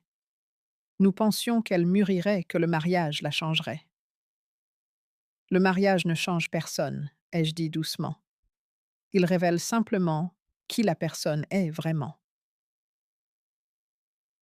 Marion, la sœur, était toujours adossée à la fenêtre, à regarder la mer. Elle a parlé sans se retourner.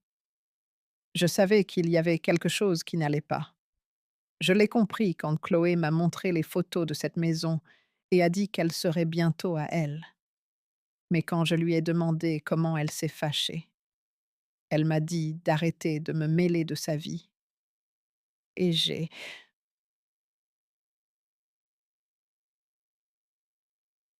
sa voix s'est brisée. J'ai préféré ne pas voir. J'ai préféré ne pas poser de questions dérangeantes. Une petite forme se tourne vers moi, les larmes aux yeux. Je suis dans ces vidéos à ce dîner horrible où nous l'avons laissé vous humilier. J'ai ri. J'ai hoché la tête quand elle a dit que vous perdiez la mémoire. Et je l'ai fait parce que Chloé a toujours été convaincante. Elle a toujours su faire croire aux gens ce qu'elle voulait. Vous n'êtes pas la première personne à tomber sous le charme d'une personne manipulatrice, lui ai-je dit. Et vous ne serez pas la dernière.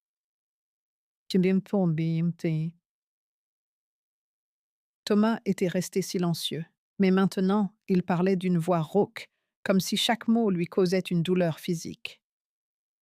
Je dois dire quelque chose. J'ai besoin que tout le monde entende ça. Il s'est placé au centre du salon. Il s'est placé au centre. Nous le regardions tous. Chloé m'a manipulé. C'est vrai, mais je l'ai laissé faire. J'ai choisi de la croire quand elle m'a dit que ma mère était manipulatrice. J'ai choisi de ne pas la remettre en question quand nous avons commencé à nous endetter. J'ai choisi de rester silencieux lors de ce dîner quand ils l'ont humilié. Les larmes coulaient librement sur son visage. Et vous savez pourquoi je l'ai fait? Parce que c'était plus facile. C'était plus facile d'avoir une femme qui me dise quoi penser, quoi ressentir, quoi faire. C'était plus facile de reprocher à ma mère d'être compliquée que d'admettre que j'étais un lâche. Thomas ne dit pas ça. J'ai essayé de l'interrompre. Non, maman, je dois le dire. J'ai été un lâche. Quand mon père est mort, tu t'es occupé de tout. Des funérailles et des dettes de mon entretien pendant que je terminais l'université. Je n'ai jamais eu à être vraiment fort parce que tu étais forte pour nous deux. Et quand Chloé est apparue, elle est devenue une autre personne, prenant des décisions pour moi. Il a essuyé ses larmes violemment. J'ai 43 ans et je viens de réaliser que je n'ai jamais été un homme accompli. J'ai toujours été le fils de quelqu'un ou le mari de quelqu'un, mais jamais Thomas, juste Thomas.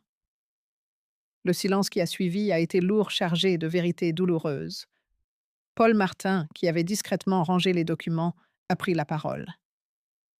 Thomas, la première étape du changement est de reconnaître le problème. Vous avez déjà franchi cette étape. Le reste viendra après. Mais peut-être qu'il est trop tard. Thomas m'a regardé avec désespoir. Peut-être que ma mère ne pourra jamais me pardonner et je ne lui en voudrais pas. Je suis allée vers lui. J'ai posé ma main sur sa joue, comme je le faisais quand il était petit. Thomas, tu es mon fils. Tu seras toujours mon fils. Mais la relation que nous avions s'est brisée. Et pour la reconstruire, nous avons besoin de temps. Nous avons besoin que tu montres par des actes, pas par des mots, que tu as vraiment changé. Que veux-tu que je fasse? J'ai pris une grande inspiration avant de répondre. D'abord, cherche une aide professionnelle, un thérapeute. Quelqu'un pour t'aider à comprendre comment tu en es arrivé là. Ensuite, règle le gâchis financier que Chloé a laissé. Ces dettes sont les tiennes maintenant. Je ne les paierai pas. Tu les as contractées. Tu les paies. Troisièmement, tu dois vivre seul, apprendre à être toi-même. À prendre tes propres décisions, à ne pas dépendre de quelqu'un d'autre pour penser à ta place. Thomas hochait la tête à chaque point, comme un élève prenant des notes lors de la leçon la plus importante de sa vie.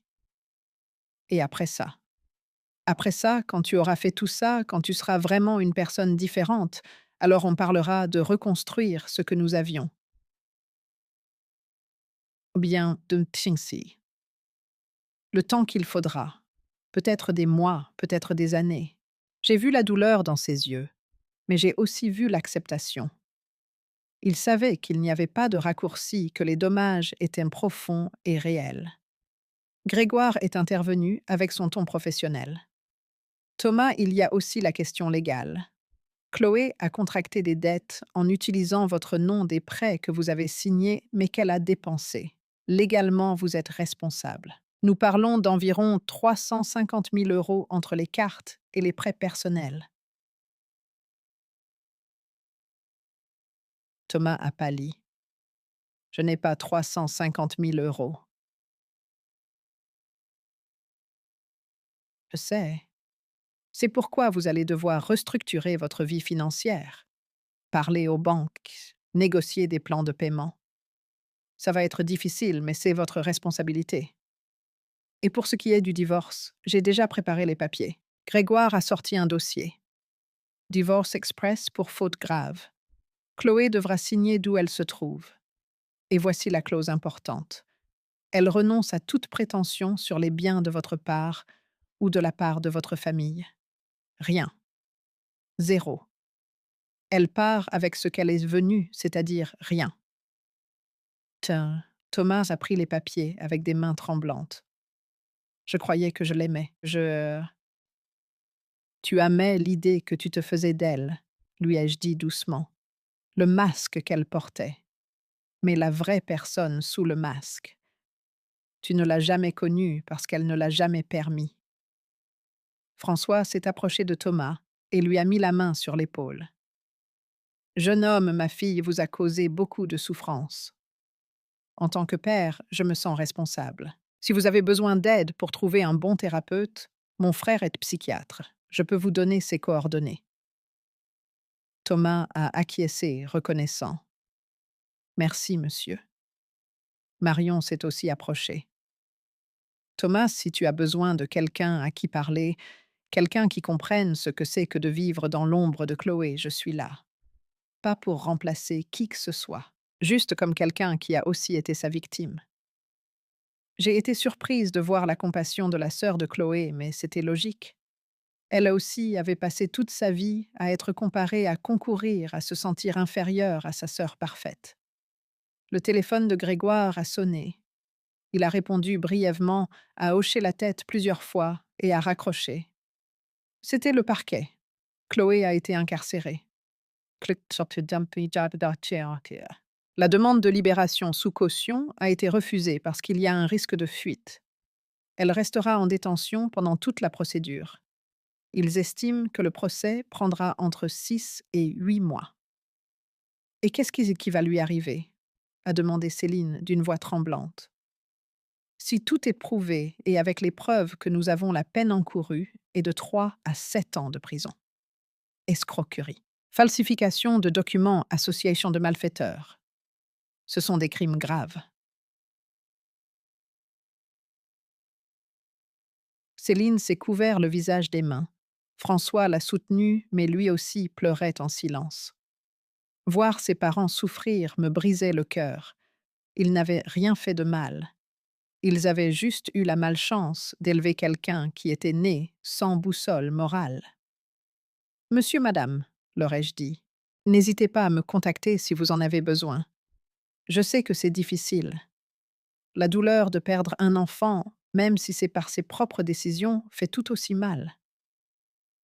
Céline m'a regardée à travers ses larmes. Pourquoi êtes-vous si généreuse envers nous? Parce que je suis mère et que je comprends la douleur d'aimer quelqu'un qui nous déçoit. Je comprends ce que c'est que de ne pas reconnaître la personne qu'on a élevée. Ces mots ont résonné dans la pièce. Thomas a sangloté. François a pincé les lèvres.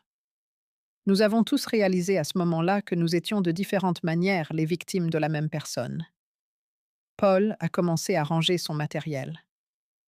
Madame Dupont, mon travail ici est terminé. Toutes les preuves sont sauvegardées sur 3 clés USB. Une pour vous, une pour Maître Laurent et une pour le parquet. Les fichiers sont également sur le cloud, protégés par un mot de passe. Merci, Paul. Votre travail a été impeccable. Je n'ai fait que ce pourquoi on m'a engagé. Trouver la vérité. Les déménageurs avaient déjà fini de remettre les meubles. Ils se sont approchés timidement. Madame, tout est remis en place. Avez-vous besoin d'autre chose? Je leur ai donné un généreux pourboire. Ils n'étaient coupables de rien dans tout ça. Quand ils sont partis, il ne restait que Thomas, la famille de Chloé, Grégoire, Paul et moi. Thomas s'est approché de moi une dernière fois. Maman, je vais y aller. J'ai besoin. J'ai besoin d'assimiler tout ça. Mais avant de partir, il a sorti un trousseau de clés de sa poche. Ce sont les clés de la maison que je partageais avec Chloé. Je vais déménager. Je vais trouver quelque chose de plus petit, de moins cher, quelque chose que je pourrais payer seul. Et quand je serai installée, je te préviendrai. Au cas où un jour, tu voudrais me rendre visite. J'ai pris les clés. Il y avait une petite médaille de Saint-Christophe que je lui avais offerte quand il avait quitté ma maison pour la première fois. Garde le Saint-Christophe. Je crois que tu en as plus besoin que moi. Thomas l'a mis dans sa poche. Il m'a prise dans ses bras. une étreinte désespérée, comme quelqu'un qui fait ses adieux sans savoir quand il vous reverra. Je t'aime, maman. Ne l'oublie jamais. Je t'aime aussi, mon fils. C'est pour ça que je te laisse apprendre cette leçon. Et en le regardant, s'éloigner les épaules affaissées, mais le regard un peu plus clair, j'ai réalisé que le plus difficile ne faisait que commencer. Le pardon. 3 mois plus tard, je me suis réveillée dans ma maison de plage, au son de la mer battant la côte. La même terrasse, le même océan, la même brise salée. Mais quelque chose avait changé. J'avais changé. Je me suis préparé mon thé à la camomille et je suis sortie avec ma couverture en laine couleur terre cuite. Le soleil commençait à peine à peindre le ciel de tons oranges et roses. Je me suis assise dans mon fauteuil préféré et j'ai respiré profondément. Ces 3 mois avaient été intenses. 3 mois de déposition judiciaire, d'audience, de signature et de documents. 3 mois de nuits sans sommeil, de souvenirs douloureux, de guérisons, de blessures que je pensais ne jamais se refermer. Le procès de Chloé s'est déroulé rapidement, avec toutes les preuves. Toutes les preuves que nous leur avons fournies, son avocat de la défense, n'a pas pu faire grand-chose. Elle a plaidé coupable dans l'espoir de réduire sa peine. Elle a écopé de 5 ans de prison, pas même la moitié de ce qu'elle méritait, mais c'était un début. Thomas avait tenu parole. Il avait déménagé dans un petit appartement d'un quartier modeste. 2 pièces simples sans luxe. Il m'a envoyé des photos. C'était presque vide, il n'y avait que l'essentiel. Je repars à zéro, disait son message. Il a trouvé un thérapeute, le docteur Vasseur, le frère de François. Il m'envoyait des nouvelles tous les 15 jours, sans les détails des consultations, juste pour me prévenir qu'il continuait la thérapie. Séance 6 terminée. J'apprends beaucoup sur moi-même. Il remboursait également ses dettes. La négociation qu'il avait faite avec les banques exigeait des paiements mensuels qui absorbaient presque la moitié de son salaire. Il menait un style de vie modeste, sans luxe et sans excès. Il a essayé de me rendre visite à 2 reprises. Les 2 fois, je lui ai dit « Pas encore. J'ai besoin de plus de temps. » Mon fils a cédé parfaitement sans se plaindre. « Je comprends, maman. Quand tu seras prête, je serai là. » La famille de Chloé est devenue une alliée inattendue. Céline m'appelait toutes les semaines. Nous parlions de choses simples, de recettes du temps d'émissions de télévision. Nous ne mentionnions jamais Chloé. C'était comme si nous avions un accord tacite selon lequel le sujet était tabou. Marion m'a rendu visite une fois. Elle a apporté des pâtisseries et du café. Nous nous sommes assises sur cette même terrasse. « Merci de ne pas nous détester », m'a-t-elle dit. « Beaucoup de personnes à votre place auraient coupé tout contact avec la famille entière. »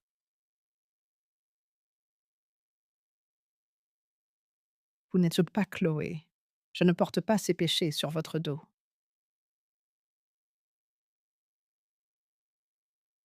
Marion a pleuré. Elle m'a raconté ce que c'était de grandir dans l'ombre d'une sœur qui obtenait toujours ce qu'elle voulait, qui manipulait les parents, qui ne faisait jamais face aux conséquences. Une partie de moi est soulagée, a-t-elle avoué. Soulagée qu'elle fasse enfin face aux conséquences de ses actes. C'est horrible de dire ça, mais c'est la vérité. Ce n'est pas horrible, c'est humain. Mon téléphone a vibré. C'était un message de Grégoire. Hélène, tout est finalisé. La fiducie reste intacte. Toutes les propriétés sont en sécurité. Chloé ne peut faire aucune réclamation, ni maintenant, ni jamais. Vous pouvez dormir sur vos 2 oreilles. J'ai souri. Dormir tranquille. Ça faisait si longtemps que je ne l'avais pas fait. Mais il y avait autre chose que j'avais décidé de faire. Quelque chose à quoi je pensais depuis des semaines. Cet après-midi-là, j'ai appelé Grégoire pour fixer un rendez-vous. J'ai aussi appelé Thomas. Le moment était venu. Tous les 2 sont apparus chez moi à Neuilly 2 jours plus tard. Thomas semblait différent, plus mince, avec quelques cheveux gris qu'il n'avait pas avant, mais avec les yeux plus clairs, comme si un brouillard s'était dissipé. Maman, m'a-t-il salué avec une étreinte prudente, comme s'il touchait quelque chose de fragile. Thomas. Nous nous sommes assis dans le salon. Grégoire a ouvert sa mallette. Hélène a demandé cette réunion pour discuter de l'avenir de son patrimoine. Thomas, votre mère veut faire quelques changements importants.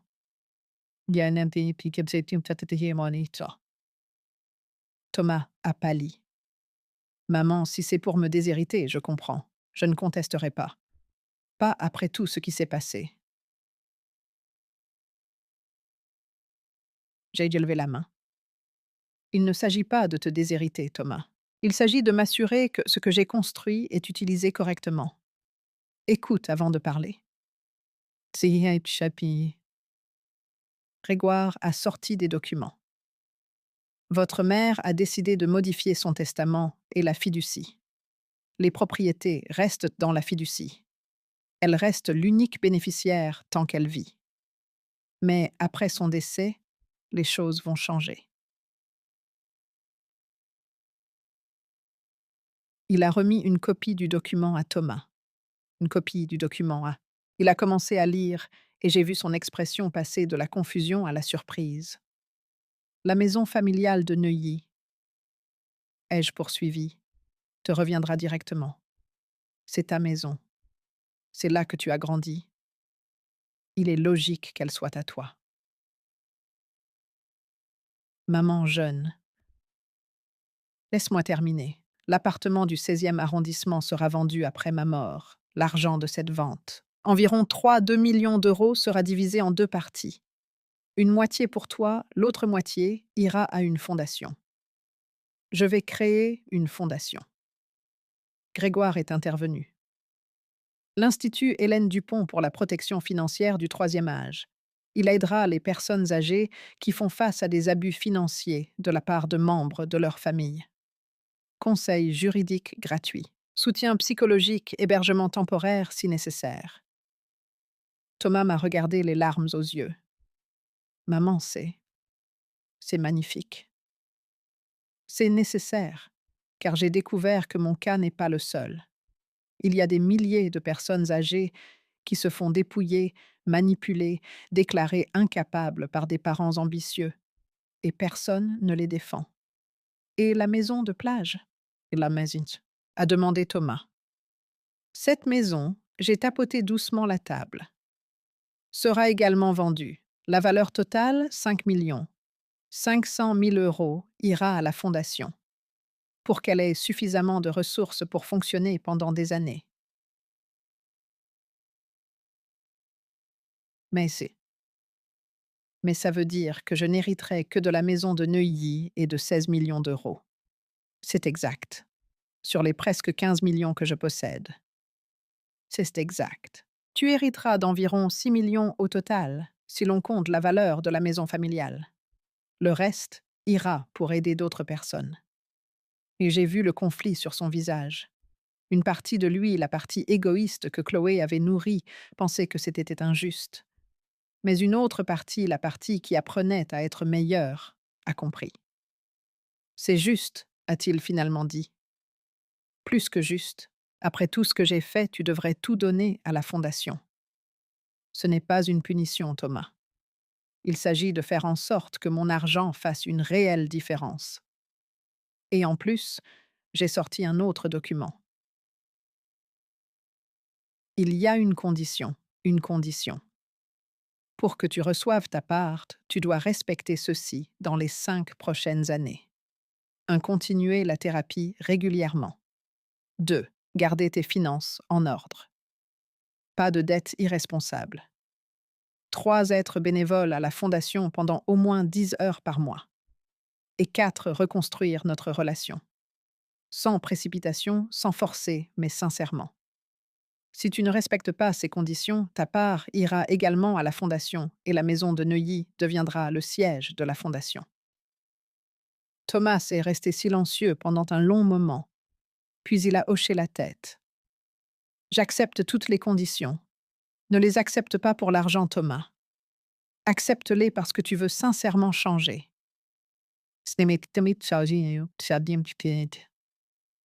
Tu es équipe parce que je veux être l'homme que tu méritais comme fils, l'homme que papa voudrait que je sois. Ces mots m'ont brisé. Les larmes sont finalement venues, des larmes que je retenais depuis des mois.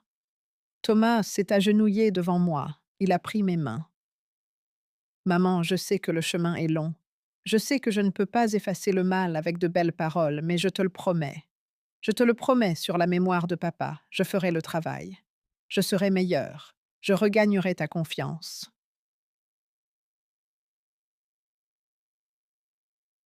Je l'ai serré dans mes bras. Pour la première fois depuis des années, j'ai serré mon fils dans mes bras et j'ai senti qu'il redevenait vraiment mon fils. Tu la regagnes déjà, Thomas. Petit à petit, tu la regagnes. 6 mois plus tard, l'Institut Hélène Dupont a ouvert ses portes dans un bureau loué au centre de Paris. 3 avocats, 2 psychologues et une assistante sociale. Thomas accomplissait ses heures de bénévolat tous les samedis, aidant aux tâches administratives. Nous avions déjà pris en charge 16 dossiers. 16 personnes âgées qui se faisaient dépouiller, manipuler et abuser par leur propre famille. Et dans 10 de ces cas, nous avions réussi à inverser les dommages. Céline a rejoint l'équipe en tant que bénévole. Elle coordonnait le groupe de soutien émotionnel. J'ai besoin de faire quelque chose de bien avec la douleur que ma fille a causée, m'a-t-elle dit. Marion faisait un don mensuel. Pas beaucoup. Son salaire était modeste, mais c'était déjà ça. Thomas et moi dînions ensemble tous les vendredis dans des endroits simples, pas dans des restaurants chers. Juste des repas faits maison et des conversations honnêtes. Peu à peu, nous avons reconstruit ce qui avait été brisé. Un après-midi, alors que je passais en revue des dossiers de la fondation dans ma maison de plage, on a sonné à la porte. C'était Thomas à l'improviste. Mon fils, quelle surprise. Maman, j'avais besoin de te voir. J'avais besoin de te dire quelque chose. Nous nous sommes assis sur la terrasse. Il regardait la mer avec une expression sérieuse. Aujourd'hui, ça fait 1 an, depuis ce jour-là. Le jour où tout a explosé, le jour où je me suis réveillée. Je sais. Et je voulais te dire merci. Merci de ne pas m'avoir abandonnée. Merci de m'avoir donné des conséquences, mais aussi des opportunités. Beaucoup de mères auraient coupé tout contact. Tu es mon fils. Couper les ponts avec toi, ce serait couper une partie de moi. Le docteur Vasseur m'a donné un exercice la semaine dernière. Il m'a demandé d'écrire une lettre à la personne que j'avais le plus blessée dans ma vie. Évidemment, c'était toi.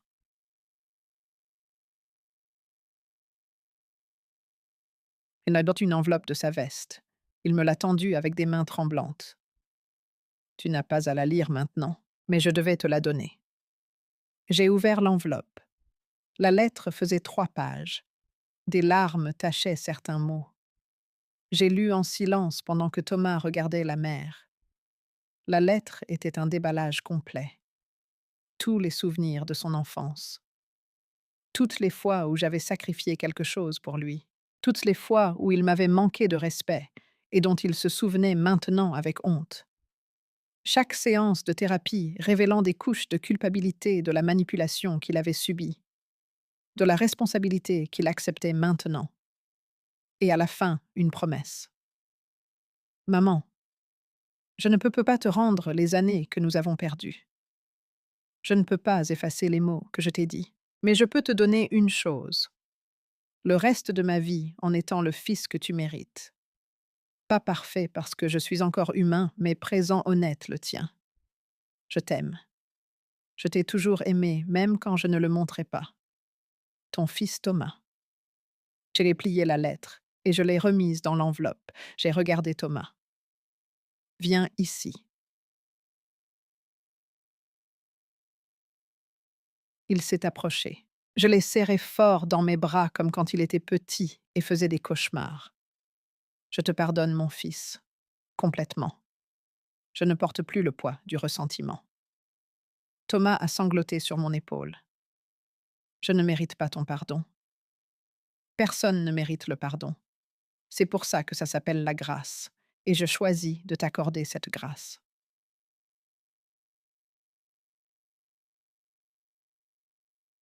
Nous sommes y se rester ainsi, enlacés pendant que le soleil se couchait sur la mer. Mère et fils brisés, mais en train de guérir blessés, mais en train de pardonner. Aujourd'hui, 2 ans après cette aube où l'alarme s'est déclenchée, je suis assise sur ma terrasse avec mon thé à la camomille et ma couverture couleur terre cuite. L'Institut Hélène Dupont a déjà aidé 83 personnes, 83 familles, où la justice a été restaurée. Thomas est fiancé à une femme, bien une institutrice nommée Émilie. Il me l'a présentée il y a 6 mois. Elle est simple, honnête, travailleuse, et elle le regarde avec un amour sincère, pas avec des yeux qui calculent des biens. Chloé purge sa peine.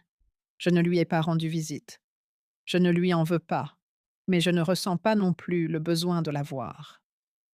Son chapitre dans ma vie est clos. Mes propriétés sont en sécurité. Mon testament est à jour. Mon fils guérit.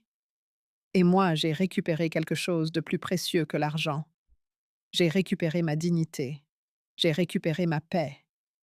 J'ai récupéré la capacité de dormir profondément, sachant que je n'étais pas une victime, mais une guerrière. Que je ne me suis pas laissée détruire, mais que j'ai plutôt construit quelque chose de meilleur à partir des morceaux brisés. Je prends une gorgée de mon thé et je souris à l'océan, car la véritable richesse n'a jamais résidé dans ces 15 millions. La véritable richesse consistait à avoir le courage de me défendre, la sagesse de planifier de manière stratégique et la grâce de pardonner sans oublier. J'ai appris que l'amour d'une mère est inébranlable, mais que ça ne signifie pas être un paillasson. J'ai appris que la patience n'est pas une faiblesse, c'est la stratégie la plus puissante. J'ai appris que la justice prend parfois du temps, mais quand elle arrive, elle vaut chaque larme versée. Et j'ai appris qu'il n'est jamais au grand jamais trop tard pour défendre ce qu'on a construit de ses propres mains. J'ai 68 ans, des cheveux blancs, des mains ridées et un dos qui me fait mal certains matins. Mais j'ai aussi quelque chose que Chloé n'a jamais eu et n'aura jamais. L'intégrité. Et ça n'a pas de prix. Si cette histoire a touché quelque chose en vous, si elle vous a fait réfléchir sur la valeur de défendre votre dignité, sur l'importance de ne laisser personne vous prendre ce qui vous revient de droit, laissez-moi un commentaire pour me dire d'où vous regardez. Car des histoires comme celle-ci doivent être partagées pour que d'autres sachent qu'ils ne sont pas seuls. Que la maltraitance intrafamiliale existe, que la manipulation est réelle, mais que la justice existe aussi et qu'il n'est jamais au grand jamais trop tard pour se lever et se battre pour ce qui nous appartient. Laissez un j'aime si vous croyez en la justice. Abonnez-vous pour d'autres histoires vécues et n'oubliez pas, la dignité ne s'hérite pas. Elle se construit, elle se défend, elle se protège. Et personne, absolument personne, n'a le droit de vous l'enlever.